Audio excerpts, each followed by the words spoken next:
ओम सर्वमंगल मांगल्ये शिवे सर्वार्थ साधिके शरण्ये त्र्यंबके गौरी नारायणी नमोस्तुते। सप्तम अध्याय प्रारंभ। चंड और मुंड का वध। मैं मातंगी देवी का ध्यान करता हूँ। वे रत्नमय सिंहासन पर बैठकर पढ़ते हुए तोते का मधुर शब्द सुना रही हैं। उनके शरीर का वर्ण श्याम है और वे अपना एक पैर कमल पर रखे हुए हैं और मस्तक पर अर्ध चंद्र धारण करती हैं तथा कुहार के पुष्पों की माला धारण किए हुए वीणा बजाती हैं। उनके अंग में कसी हुई चोली शोभा पा रही है। वे लाल रंग की साड़ी पहने हाथ में शंखमय पात्र लिए हुए हैं। उनके वदन पर मधु का हल्का हल्का प्रभाव जान पड़ता है और ललाट में बिंदी शोभा दे रही है।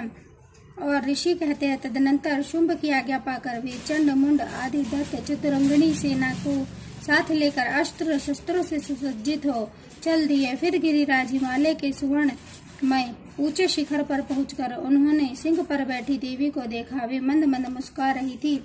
उन्हें देखकर दैत्य लोग तत्परता से पकड़ने को उद्योग करने लगे। किसी ने धनुष तान लिया, किसी ने तलवार संभाल ली और कुछ लोग देवी के पास आकर खड़े हो गए।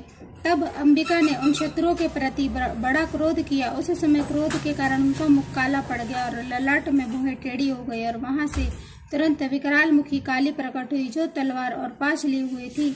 वे विचित्र खड़वांग धारण किए और चीते के चर्म की साड़ी पहने नरमुंडों की माला से विभूषित थी। उनके शरीर का मांस सूख गया था, केवल हड्डियों का ढांचा ही था जिससे वे अत्यंत भयंकर जान पड़ती थी।